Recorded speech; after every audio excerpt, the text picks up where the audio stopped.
मित्रांनो, आपल्या नांदेड जिल्ह्यातील देगलूर तालुक्यातील तमलूर गावचे सुपुत्र भारतीय सैन्य दलातील वीर सैनिक सचिन यादवराव वनंजे हे 4 दिवसापूर्वी काश्मीरमध्ये कर्तव्य बजावत असताना ते शहीद झाले। या वीर जवानास देखील मी भावपूर्ण श्रद्धांजली अर्पण करतो। मित्रांनो, आपल्याला बऱ्याच जणांना माहिती असेल, सेवारत सैनिक सचिन वनजे हे 6 महार रेजिमेंट मध्ये 2017 साली सेवारत झाले आणि सध्या ते जम्मू आणि काश्मीर मध्ये तंगदार येथे कार्यरत होते।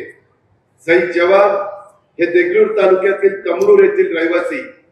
त्यांच्या पश्चात त्यांच्या परिवारामध्ये आई आहेत, वडील आहेत, 2 भाऊ आहेत, पत्नी आहे आणि अवघी 8 महिन्याची त्यांची मुलगी आहे। ज्यावेळी ऑपरेशन सिंदूर लॉन्च झालं त्याच्या आदल्या दिवशी 6 मे 2025 रोजी त्यांना पोस्टवर दारुगोळा पोहोचवण्याची जबाबदारी देण्यात आलेली होती। त्या दरम्यान कच्च्या रस्त्यावरील एका तीव्र वळवटावर त्यांच्या गाडीच्या चाकाखालीची जमीन पाऊस पडलेला असल्यामुळे कमजोर झालेली होती। चाक स्लिप झालं, कारण आदल्या दिवशी त्या भागामध्ये रात्री मुसळधार पाऊस पडलेला होता। रस्ता कच्चा होता, पूर्णपणे चिखलमय झालेला होता आणि रस्त्यावरून त्यांची गाडी घोर दरीमध्ये कोसळली आणि त्या कारणामुळे आपला हा जवान त्या ठिकाणी जागीच त्याला मृत्यू आला। अशा पद्धतीनं हे घडलेलं आहे।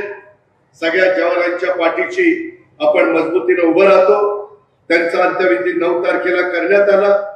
त्यांच्या युनिटने 6 महार रेजिमेंटने त्यांचा बॅटल मध्ये जाहीर करून कॅज्युअलिटी करून त्यांचा प्रस्ताव आता वर पाठवलेला आहे। आर्मी हेडक्वार्टर वरून तो प्रस्ताव मंजूर होईल।